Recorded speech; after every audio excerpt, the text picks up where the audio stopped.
Good afternoon, South Africa. Welcome to Afternoon Express. I hope you had an awesome weekend.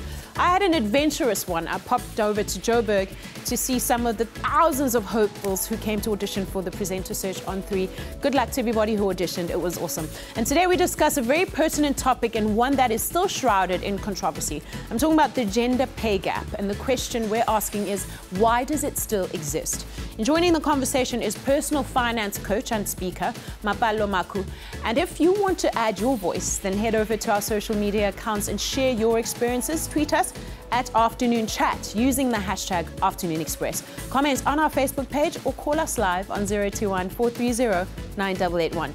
So we also chat to actress and filmmaker Dineo Lusenga, who caught the public's attention on the well-loved drama Intersections and went on to star in Hard Copy and Mutual Friends. Then we sit down with the award-winning author and poet Koleka Putuma, whose first collection was published last year and was named 2017 Book of the Year by City Press, as well as being prescribed as a learning material in various universities.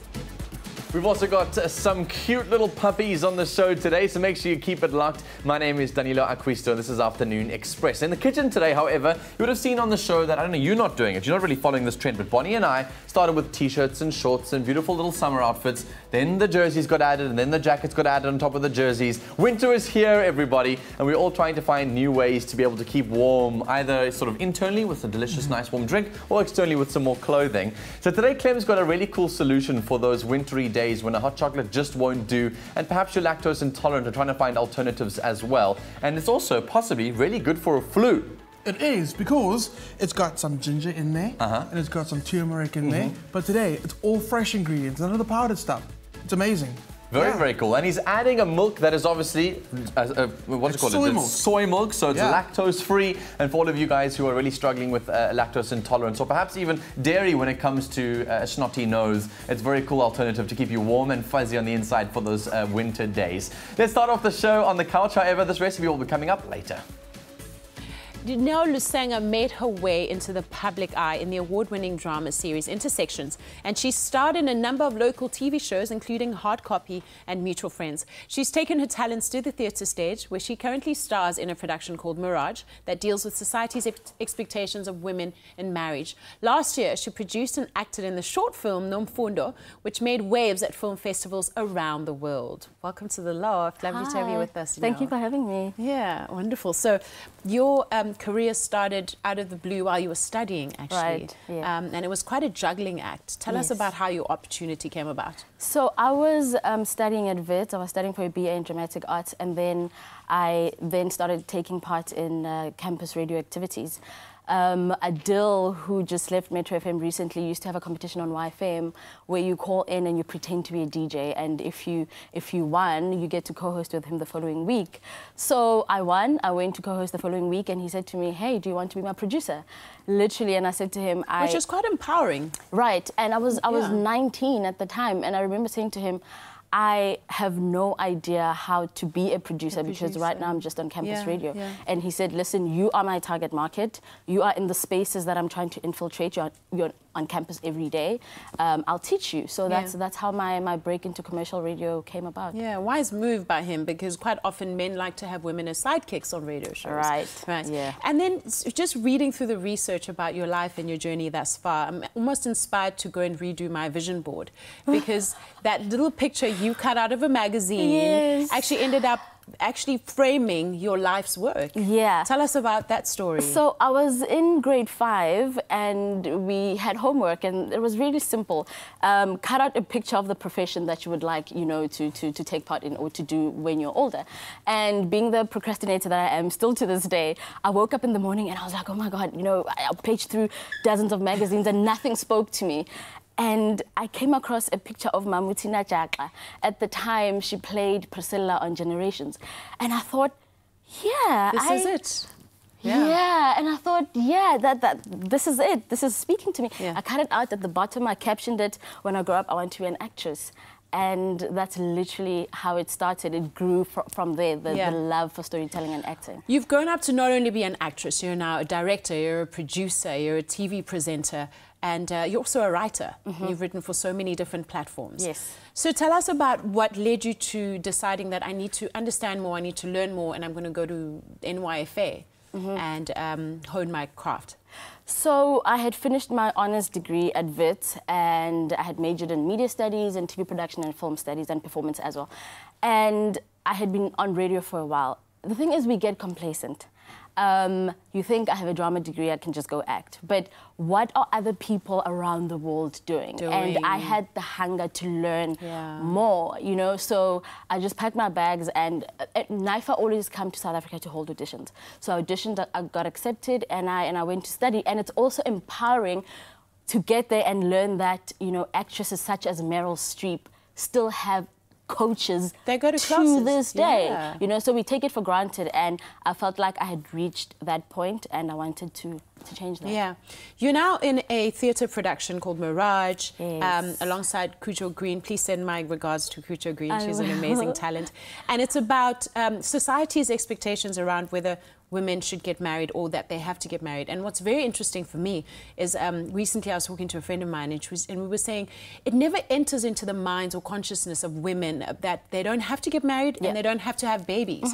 It's never even a choice or an opportunity that's put on the table. No. So I'm very interested to hear what themes your play explores. So I remember when this idea for Mirage came about, I had been coming across a lot of posts on social media, and one that grabbed my attention, both grabbed my attention and like really made me mad. Someone asked, what's a successful woman without a husband? I know. And someone responded and said, Whoopi Goldberg, Oprah Winfrey, and the list was endless. And I remember calling Kuja, I was like, I have it. Because we had been speaking for 2 years about, you know, what play we wanted to make. And I called Kuja, I was like, Kuja, I have it. This is the play we're going to make. I always say as well that I wish growing up, my mother had said to me, listen, you need to learn how to do chores, how to cook, how to take care of yourself. And not because you are going to be someone's wife one day. So those are the themes that we explore, how we raise our girl children, how we instill in them the ideals of marriage from a young age. So we're tackling those issues and saying, let's change that, let's do better. Let's put those options on the table for girls. You raise such a valid point, because all those things we were taught to do growing up were so that you could be the best administrator in a man's life, not for you to be in control of your own life and to steer it. And one of the taglines in the play is, my life as a woman is not an audition for marriage. Because oh my goodness, that's how that we is raised. Beautiful. I can't wait to see it. Where is it showing? We're showing at the Olive Tree Theatre, which has just moved to Wynberg in Johannesburg, from the 4th until the 6th of May. Okay, wonderful. Go out and see it. I'm so excited about all the things you're going to do. Thank you. Let's head over to Dinelo.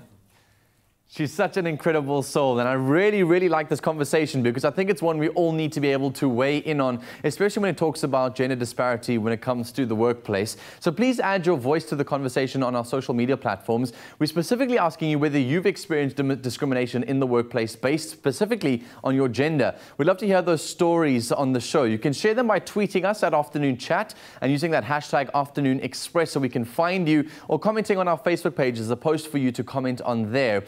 Obviously, if social media is not your thing and you want to call in live, the number to call in on is 021 430 9881. We'd love to be able to hear from you. Please do share your stories with us so we can have a full conversation on the show today. After the break, we make a delicious dairy-free spiced latte, and more from our incredible guest, Dineo Lusenga.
Clover Good Hope Soy Milk.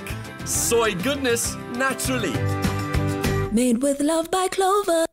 Welcome back to Afternoon Express. As the seasons end up changing, we move towards that winter season. Everybody, I know you and I have also managed to get these. It is the flu and cold season. Now, a warm, comforting and satisfying drink to combat the winter blues would be a Clover Good Hope Golden Soy Milk Latte. Made with Clover Good Hope Soy Milk, this wholesome drink can help to keep the sniffs at bay with the addition of fresh turmeric and ginger. To have this recipe ready at hand for when you need it, you can SMS the keyword Clover to 33650 at a cost of R1.50. Turmeric has honestly amazing anti-inflammatory properties, so Clem's going to be showing us how to make it fresh and from scratch, because everyone always thinks you can't really have hot milky drinks in inverted commas during, you know, a flu or a cold, because then it's bad for your sinuses. Well, you can when you're having soy milk. We've got a solution. Here we go. So it's actually made out of non-GMO whole soybeans, Nice. which is the only soy milk you should ever have. Nice. All right. Because it's sustainable, good for the environment, and obviously also filled with all of those nutrients that you need from soy. There we go. So I've got some rooibos in here, and I'm busy steeping it in our beautiful Good Hope soy milk. What I'm going to do now is start building flavors. We got some ginger, fresh ginger. You could use powdered ginger, but not today. No, don't, We're yeah. going everything fresh. Fresh ginger going in. Ginger's also got anti-inflammatory properties, and obviously, you know, for your colds and flus, ginger's great. Look at you. Can you guess what this is? I have no idea. Want to give it a smell? Oh, it smells really good. It smells like a sugar. Like a caramel. It's coconut sugar. How amazing is that? I've had that before, actually. I forgot what it looked like. There we go. Some cinnamon going in. Cool. Now, let's talk about this. You know what this is? That's turmeric. That's turmeric. So it looks kind of like a piece of ginger that's got a bit of a tan, right? Oh, like it's like a really skinny piece of ginger. Exactly. And if you ever wonder where the color comes from in turmeric, look at that. Oh, wow. I mean, how vibrant is that? Like a carrot. Exactly. So let's grate some. Cool. The thing is, right, I'm so tempted to ask you to grate this because it's going to stain your fingers. Oh, yeah. But just be very careful. Yeah, Clem has got that right. I literally just picked it up and already my thumb is yellow. So and it's going to be like that for the whole week. Yeah, Just literally. joking. No. You're going to wash it. It's going to come off. It's okay. So what you do Smells is... so good. It smells so good. Ooh, look at that. It smells healthy. Like, I feel like just smelling it, 10 years have like just been dropped off my life. Because you know everyone's always said to you guys at home, obviously you know that you've got to put turmeric and ginger in a drink and just drink it down for winter flus. This is a way to enjoy it at the same time. Yeah, your granny wasn't joking when she told you to do that.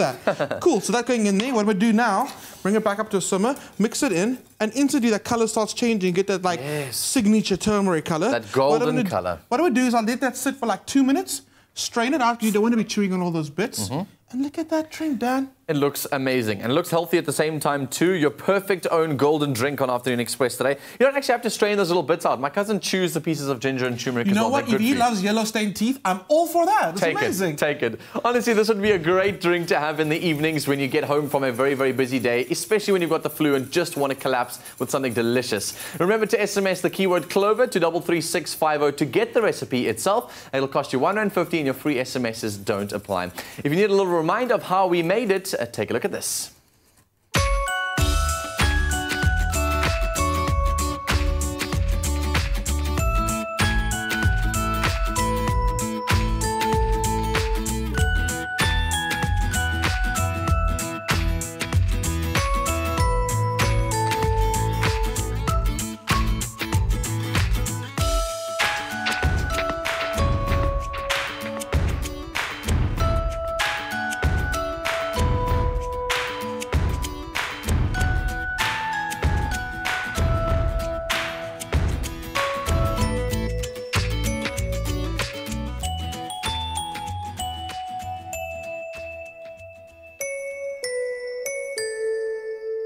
Made with love by Clover.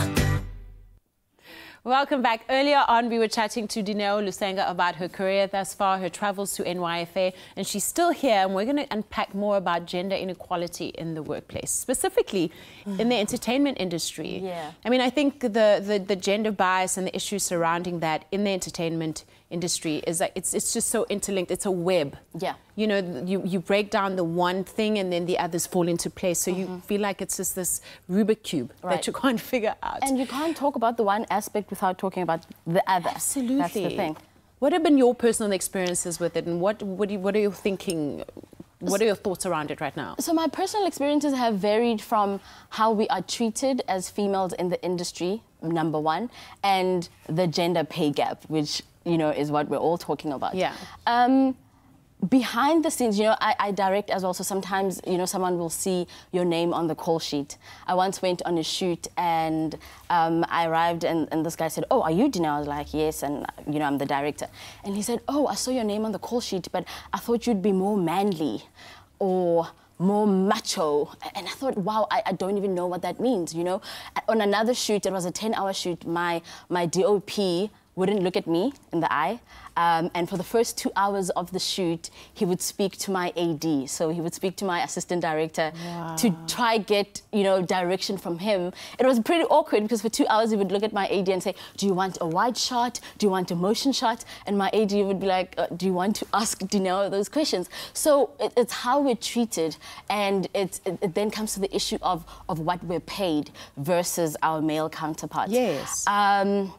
So when I was still on radio, there was a show that I was offered, and the previous DJ who was doing the show before I was offered the show, him and I are really good friends, and I knew how much he was earning for that show. We had actually spoken about it quite openly. So when I was offered the show, I told him, "Listen, I'm being offered your show." And he said, "Okay, this is how much I'm getting paid for that show. Do not accept anything less than that." Wow. So I appreciated the transparency from his part. Yes. I walk into the negotiation and yes, I'm being offered far less than what he was earning. So I confronted the situation and I said, "Listen, I know how much this person is being paid, and I'm not understanding why I'm not being paid the same." And the response that I got was, "He's a bigger brand." Wow. So, you know, we're paying him for the brand that he is. And I said, fair enough, I hear that.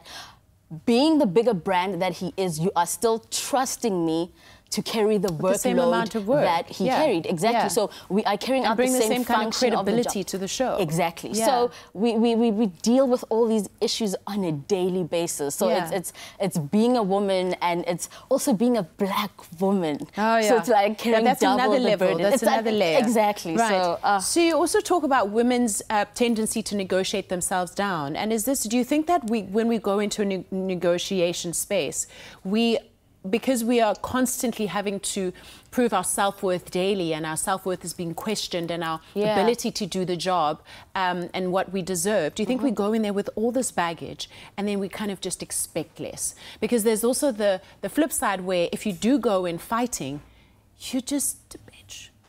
Yeah, because if a man fights, he's the man. It's okay. It's okay. He is fighting for his worth. Yeah. And if you go in and you fight, first you are being emotional. I've been told that. Calm down, you're irrational. Yeah, you're being irrational right now. You're being emotional. I've been told that a couple of times. Is it that time of the month? Do you need a week to think about it? Gosh, so it's very patronizing as well. Yeah. So yes, we do go in expecting less because that's what we're used to, and we do go in expecting to be patronized. But I think it's time that we fought the fight. We Absolutely. fought the good fight, and we fought for our worth. I definitely think you're fighting the good fight. A little bit later on, we're going to chat about Nomfundo and your work there, and also just how you encourage women to negotiate with to work with each other and collaborate, and find opportunities there and create opportunities for themselves. I'm really looking forward to hearing that. But thank you so much. Thank you, Bernie. So head over to our social media platforms and add your voice. We're asking, have you ever experienced discrimination in the workplace based on your gender? Share your experiences by tweeting us at Afternoon Chat using the hashtag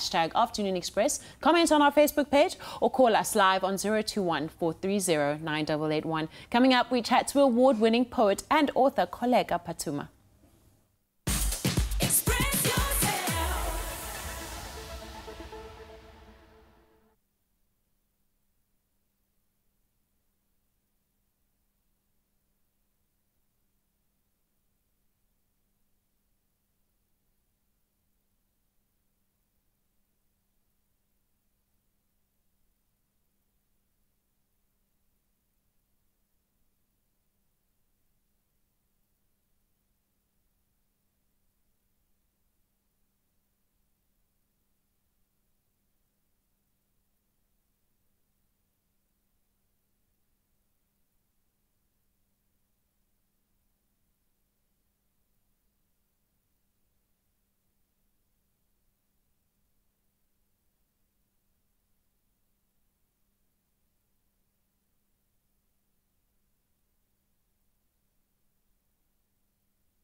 Welcome back to Afternoon Express. Koleka Putuma has gained international acclaim for her prowess as a poet and playwright. She's only 25 years old, and last year she released her first poetry collection titled Collective Amnesia, which has such an impact that it was named City Press's Book of the Year and has been prescribed as study material at tertiary level in South Africa. Very impressive. What is it about her work that inspires so much? Well, just take a look at this performance of her most famous work, Water.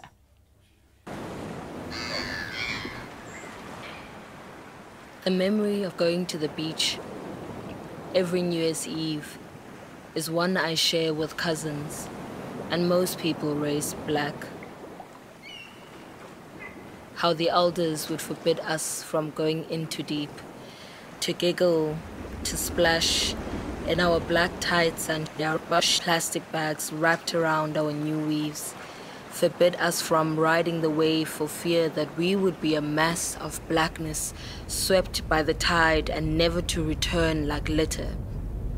The elders forbid us as if the ocean has food poisoning. I often wonder why I feel as if I am drowning every time I look out into the sea. This, and feeling incredibly small. And I have often heard this joke about black people being scared of water or not being able to swim. We are mocked, and we have often mocked ourselves for wiping our faces the way that we do when we come out of water, compared to how they do it all Baywatch-like, and how we so ratchet-like with our postures. Wow, wow, what an impactful poem. And it doesn't end there. No. Can you explore the rest of it for us? Just unpack it. It's about 6 minutes long, so if people have time.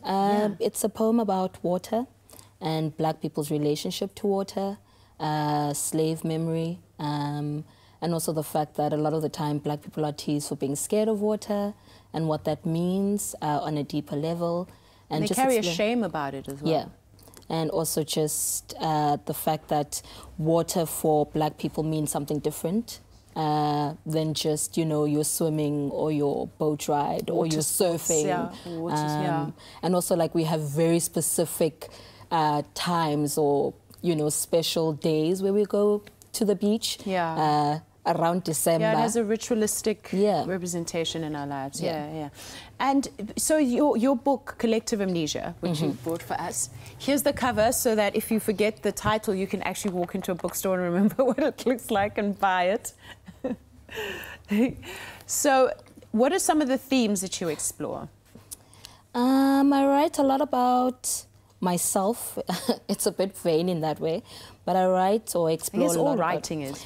A little bit. It has to come from you somewhat, I guess. But I talk a lot about queer identity, black identity, what it means to be a young black woman who was raised Christian and who then goes off to university and interacts with other cultures and other religions and other identities. And exploring blackness and memory, and also being someone who was born just before, so I was born in 1993, and what that means for me in South Africa, as a South African, as a black woman in South Africa, how much of apartheid I do and do not remember. I mean, I don't remember any of it because I didn't live through it, but some of the residues of that for my generation. Yes. So I write a lot about that and memory and intergenerational memory and what we share with our parents and our grandparents and that sort of thing. Wow. I mean, how long did it take you to write this book? Because that's a lot of stuff to explore. About a year, I think. Yeah. About a year, maybe just under a year. But I'm also lying because it's, you don't just, with the collection of poems, you don't just like write for 1 year. It's been like a collection of poems over the years. So maybe you've been like, writing this your whole life, basically. 3-4 years, maybe. I hear you, I mean, that point at which you actually just sit down and collect everything you've written, it was probably a year. But I mean, these are lived experiences and some of which you've had to explore like on many different levels, right? Well, we must congratulate you on the fact that this is your 7th print.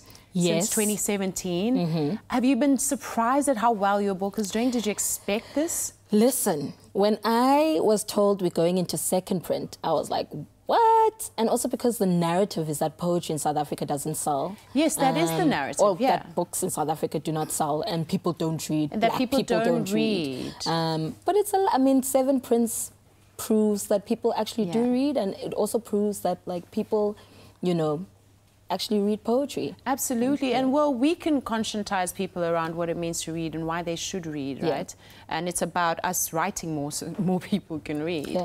And also your book has been prescribed as a set work in a couple of tertiary institutions, namely Stellenbosch. Awkward. I know, right? I wanted you to say that.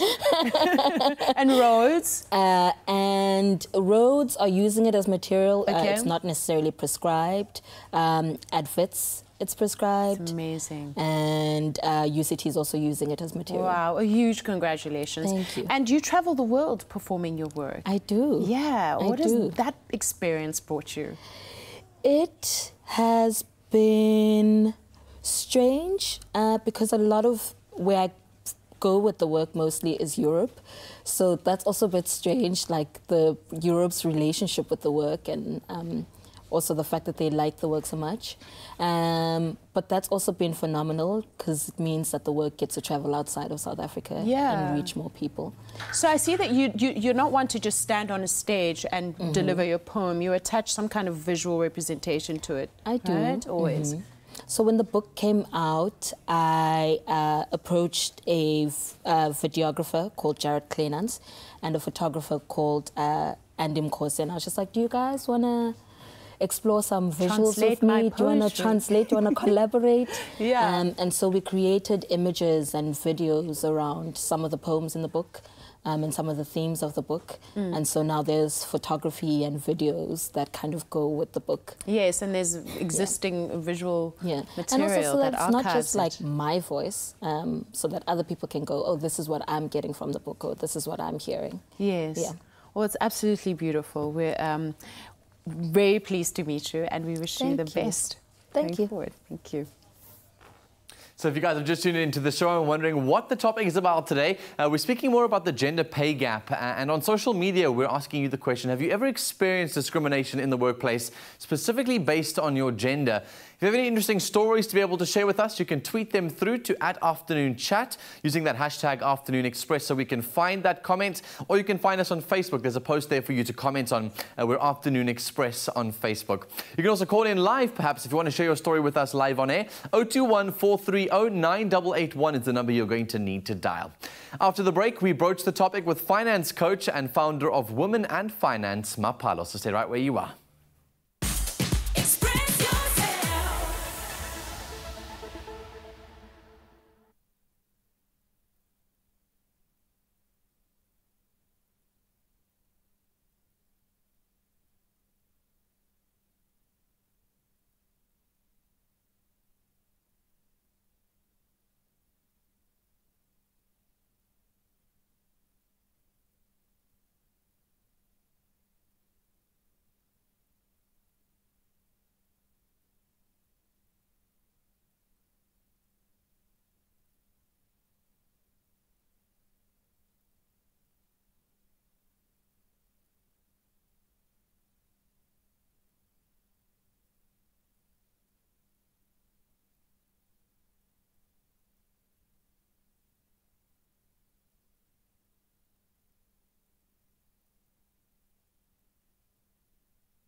A good welcome back to Afternoon Express. Now, the topic of today's show is inequality, but with a specific focus on the gender pay gap. We've asked the question, is the gender pay gap a reality? And if so, what is causing it? Joining us now is financial coach, speaker, and founder of the financial empowerment platform, Women and Finance, Mapalo Makhu. Welcome to the Loft, Mapalo. Thank you so much for having me. Awesome. Lovely to have you. You look gorgeous. Thank you. So, this gender pay gap, it exists everywhere in the world, It right? absolutely does exist. How does it manifest in our South African context? All right, so if you take the stats that women get paid women are paid 23% less than men, right? So for every 100 rand a man earns, you're going to get 23% less.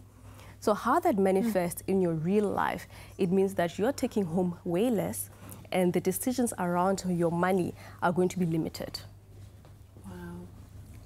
So your livelihood, one of the stats shows that women would have to work an extra 10 years just to make up how much a man has earned over their lifetime. Right. So imagine if you're a man and you retire at the age of 60. For you as a woman, you would have to work an extra 10 years just to have earned the same amount. Yeah, and there's also so many social issues surrounding that. Like, for example, a man who's maybe in the same position as a woman in a company gets to go home, have some dinner and rest because his wife's taking care of his kids, everything is sorted, his dinner's ready, he can have a good night's rest, whereas a woman has to go home, cook for the kids, do the homework, a whole other world starts, and then she still has to come back and produce the same amount of work. You then realize how unfair the discrimination against women is. Because how is this discrimination nuanced? Is it about, I want to pay you less because you're a woman, or I think the quality of your work is subpar to that of a man? You know what? I think mostly people still view women as less valuable, as they view them as less loyal. So in your childbearing years, you are penalized for being a mother. Yes. Right? Yes. So you are a mom and you now... I think it's called the mother penalty. There we go. It's called the motherhood penalty. Motherhood penalty. Yeah, yeah. So it really, the way it plays itself out, you're doing the same amount of work in the workplace because you want to give of yourself to this career that you're in, but you go home and you have to do all of these things. I always say women have more than one job. It is multiple jobs that you have to do. Yeah. And you get paid less. What is the projection in terms of time when the world can actually get rid of this gender pay gap? Bonnie, it is almost dismal if you think about it. They say the World Economic Forum estimated that it will take us 100 years, 100 years, a whole century before women can make the same amount as their male counterparts. Oh, it's so scary because in the meantime, you also see like basically the emergence of very negative ways that women are trying to counter this gender inequality, right? Yeah. But how can we better prepare young women who are going into the workplace? Sure, that is such an important question. I think a lot of the times young women, we think, you know, I'm going to get in there, I'm going to do my best and I'm going to get the same results. And I'm going to reap the rewards of working hard, yes. There we go. And it's not always the reality because you go in there, already people are expecting that, you know what, you're in your 20s, early 20s, by the time you hit your 30s, because of society as well, you would want to have kids, you would want to get married and your lifestyle is going to change, right? But for me, I would say for women, know that there is a gender pay gap, right? Yeah. So go in there knowing that it does exist. And how you prepare yourself is the most important. So number one, make sure that you sign up for training in the company that they provide. But also, you know, Bunny, with that, I say it shouldn't just be a woman going for training because that's sort of saying we are going to change you, the woman, right? It should be within the company, there's policies that we will pay women the same amount as men.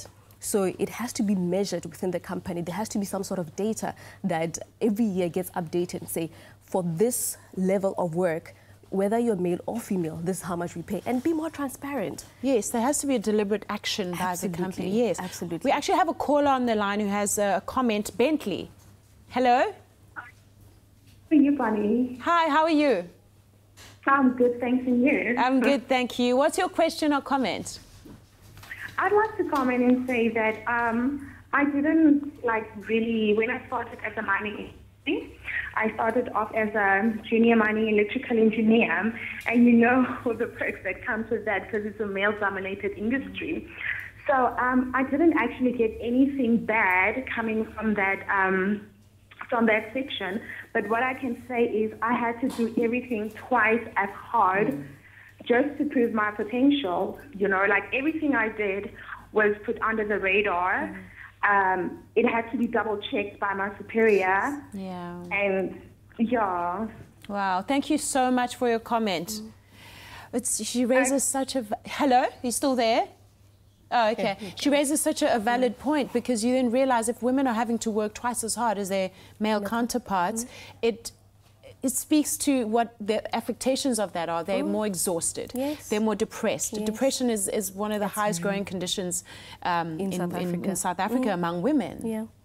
You know what? It's exactly that it's a systematic thing, right? That in a company, as soon as you are a woman, just by your gender, they look at you and find that you are not as valuable, right? So one of the things I say that you can do, put your hand up all the time. Right? A lot of the times also women don't negotiate their salaries. Like Dineo mentioned earlier, you know, you're seen as aggressive, you're seen as too much. But raise your hand when opportunities come. Always be the first person to say, you know what, I want to do this, I'll sign up for this.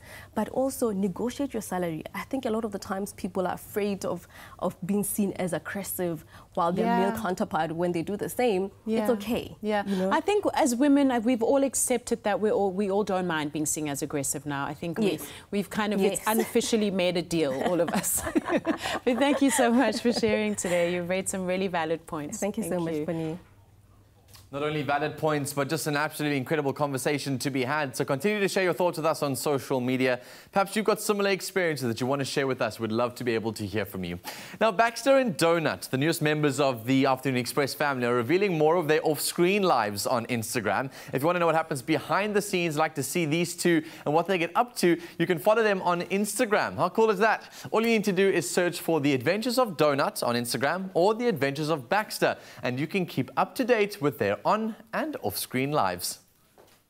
They're cute, they're cuddly, and they're TV stars. Baxter and Donut, the adorably fluffy four-legged members of the Afternoon Express family, are sharing their daily adventures on social media. To see what Baxter and Donut get up to behind the scenes, follow The Adventures of Baxter and The Adventures of Donut on Instagram. It's time now to take a break in our conversation we're having on the show today to speak about some cute and cuddlies. The feeling of being loved unconditionally is the strongest emotion any human can experience, and it's important to remember that animals too want to experience the same love and warmth. Joining us now is author and public speaker Petra, founder of the Just One Thing movement, and she's running a campaign to gather up and disperse blankets to animal shelters in townships so that their furry little friends can feel the sense of love and obviously especially during those colder months. Welcome back to the show. Thank you so much, Danilo. It's been since like a very long time since we had you on this couch in a while. So excited. It's so great to be here. Yeah. Thank you. So awesome work that you're doing, you know, with our furry friends. Quick question about, you know, human beings tend to feel like we should focus our energy on looking after the humans. Why are we worrying about animals in the background? And I know you've got a particularly important message to share around that. For me, I think as long as everyone's doing just one thing to make a difference in the lives of others, we've all got causes that are close to our hearts. So under Just One Thing 365, we support human, animal, and the planet. Personally, on my heart, it's animals, so that's something that's very close to my heart, although I support all across all the sectors. So really what I want to urge people is do just one thing every day to make a difference in the life of another. All right, so for the last while, you've been focusing on sort of humanity and looking after the humanity. And the next phase of, you know, this campaign is now moving towards looking after our animals as well. Because we can't just be focused on humans or just on the animals or just on the environment. We need to be doing them all. Absolutely. So the focus now is animals. What are you doing to drive attention there? Okay, so we've got two amazing campaigns. I don't know if I'm even allowed to mention that you're part of it, but... You are. Yay. Yes, my shirt's off, and yes, I'm holding a puppy, all right? Okay, it's coming soon. Amazing. Watch this space. Thanks for that. So, yeah, so very excited. So we have the two drives, which is to raise awareness for animal adoption, because, of course, I'm a firm believer in adopting. There's no need to breed. There's no need to buy when there are I stand to be corrected, but on average of 10,000 animals put down every day. Wow. Because people aren't adopting, we aren't sterilizing our pets, so there's just litters, just breeding, which is really unnecessary. So that's the one, is to really raise awareness for adoption, and really to put away the stigma that, you know, dogs that are up for adoption aren't good enough, or there's something wrong with them, which isn't the case. Exactly. You know, sometimes they need a little bit more TLC because of the conditions that they've come in. But that's the one. The other one is raising funds for these shelters and organisations that support them. Indeed. You're also looking to do a blanket drive, if I'm not mistaken. Yes, Tell us more about that. So we're doing a blanket drive for pets in needs. There are so many pets out there that die in the winter months. That's one of the beautiful boys that we shot with. You know, so many out there that don't have facilities, they don't have kennels, they don't have warmth. I mean, even at home, sure, we might have jerseys and blankets, but we have electric blankets, we have heaters in the house, we have onesies. You know, so people might say, well, they have their own built-in onesies, but we feel the cold even with jerseys on. So it's really important that if we can connect kindness, compassion and humanity to the animals, if we can show them kindness, it's just one step in, you know, being kind in general to human, animal and planet. So the idea really is to encourage South Africans to just do one thing in their lives to contribute towards humanity, to society as a whole. So if I want to get involved in this kind of campaign, do I donate money? How does this all work? Perfect. So I'd really encourage people to pop onto our social media platforms. Just one thing, 365.com is the website. And there's numerous ways that we can get you involved. So currently with these campaigns, pop into the social media campaigns. We can tell you how to get involved. Probably going to launch them in 3 weeks' time. But if you keep an eye on all the social media platforms, we'll have a better idea and we can share these cute puppies. Yeah, he's cute, and we can share how we're going to do all of this. So yeah, so there's a blanket drive, there's donations, and there are adoptions. So yeah, so keep an eye on all these hot guys. Petra, thank you. Yeah, exactly. So if you weren't distracted by the puppy and you missed all the details, you were watching the dogs on the show, you can also go to our website, afternoonexpress.co.za. All the details for how you can get involved in the campaigns are there for you. It's always important to remember that you have a role to play in society, and if we can't look after our animals, how on earth are we going to start looking after our brothers and sisters in humanity as well? Really, really cool campaign, Petra. Thanks for joining us on Afternoon Express. Thanks, Danilo. Thank you so much. Nothing flies as fast as time. Can you believe that we've reached the final elimination on Season 8 of Tropica Island of Treasure Maldives? Only 2 teams will be going into the grand finale to compete for that smooth 1 million rand in cash prize. There are 3 challenges ahead on tonight's episode that will truly test the resolving skills and strengths. Which 2 teams do you think will make it through tonight's shocking showdown? And for which team will it all come crashing down like a house of cards? Tonight on Tropica Island of Treasure Maldives, go! It's the final elimination and we have one objective. That's to win the challenge. Do it, boy! The contestants must battle the elements and each other in this season's final elimination. I'm feeling very nervous right now. My hands are shaking and the wind keeps blowing things off. We could be out of elimination for the first time ever. Catch Tropica Island of Treasure Maldives tonight at 7:30 on SABC3. The stage is yours. Don't forget, this is the last week of the competition and stand a chance to win the Kia Picanto and many other great prizes. The competition closes on Monday, the 30th of April, so enter now for your chance to win. Do not miss tonight's episode to see which team goes down tonight at 7:30 p.m. right here on SABC3. Get a taste of the smooth island life and win big with Tropica Island of Treasure Maldives. Buy a Tropica, follow the entry details on the pack, and you could win daily airtime prizes, Daniel Klein watches, American Tourista luggage for your next adventure, vouchers from loot.co.za to shop the hot daily deals online, and the grand prize of a Kia Picanto. For competition T's and C's, visit tropica.co.za. And don't forget to watch Tropica Island of Treasure Maldives every Monday at 7:30 p.m. on SABC3. If you just tuned in to Afternoon Express, we're having an absolutely fascinating conversation around the gender pay gap in society and particularly in business. We'd love for you to add your thoughts and your voice to the conversation as well. You can obviously send us a message on Facebook or on Twitter. We're Afternoon Express. On Twitter, it's Afternoon Chat, but you can use the hashtag Afternoon Express. Or you can give us a call on 021-430-9881. We'd love you to share your thoughts live with us on SABC3. The question we're asking you is, have you ever had the opportunity or experienced discrimination in the workplace based purely on your gender? Don't forget to share your thoughts with us. We'll see you after the break. It's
Welcome back to Afternoon Express. The topic of discussion today surrounds the gender pay gap, and we've had a fascinating conversation with our guests, along with your input online. And if you still want to add your voice, then call us now on 021-430-9881. We'd love to hear from you. Welcome back, ladies. Now, you guys have been having a fascinating conversation, and while I've been listening to you, I've also been scrolling through social. I wonder if you guys can give me the grace to be able to just read one comment on Facebook in the meantime. Cohen Douglas, thanks so much for your message, first of all. It says, hey, I'm Tracy Lee Douglas, a transgender woman from a town called Adelaide. I experienced a lot of discrimination in my workplace because my ID says male, but I dress like a female. I had a lot of complications for my ID book to be changed, but it's finally done. Sometimes I don't feel like going to work because of the rejection my staff members gives me. I went to report it, and after they had a meeting with the big boss and staff members, they started to be a little more friendly. But deep down, I know for sure that they are just pretending. Hashtag trans is beautiful. Oh, that sounds tough. We have a caller on the line. Precious, hi, welcome. Hello. How are you? Very well, thank you. What's your question or comment? Oh, my comment is just like the lady that called in, I'm also in the mining industry. It's really bad. The inequality there is very bad. Like, women are just not treated as equal as men. In fact, I've been told in a number of meetings that you can just shut up because you're a young girl. You do not know anything. We've been in the industry for very long. So there's still a very huge gap, and I don't know when will it ever end. And right now we are facing retrenchment, and we're going to be replaced by male people. Wow. It's females. We are considered incompetent, and we're going to be replaced by older male people. Sure. Wow. I believe you. Yeah, I believe you, and you have every right to be angry. Thank you so much for that call. My word. Just to put a more positive spin on this, you mentioned earlier that you believe that more women should collaborate more. They should network amongst each other versus trying to network up. Right. Tell us more about that. So that came from a clip that I watched. It was Issa Rae's interview. And she was speaking about how we like to network up instead of networking across. So, for example, I would say, oh, I've always wanted to work with Bassi, right? Or I've always wanted to work with Patience Stevens.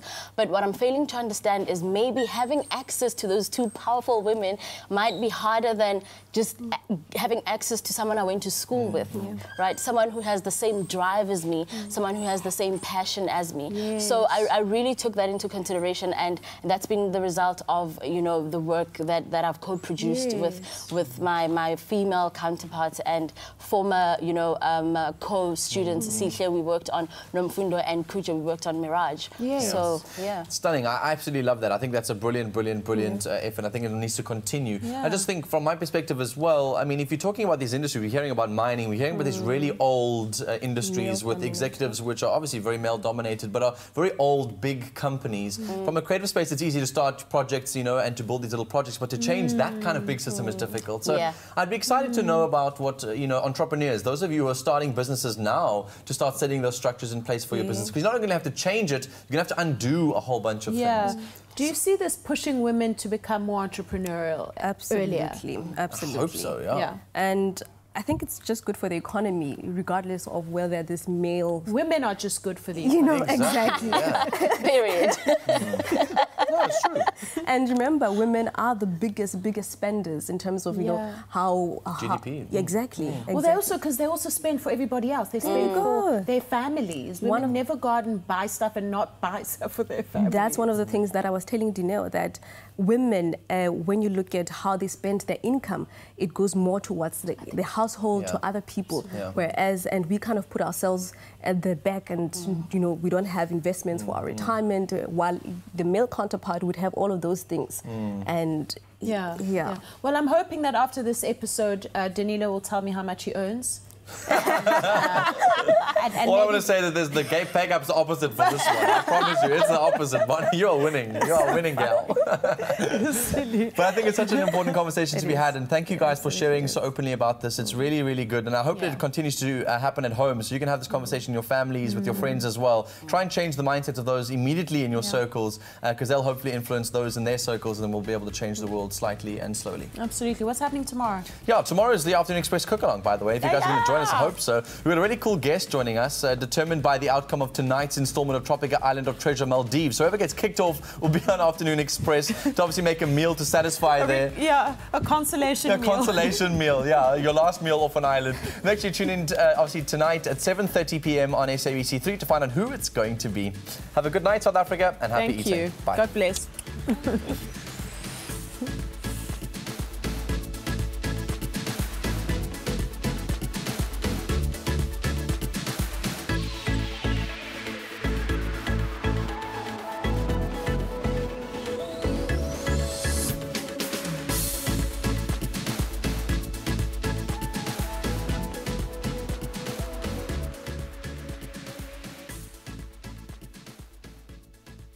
Afternoon Express, made with love by Clover. Another feel-good production.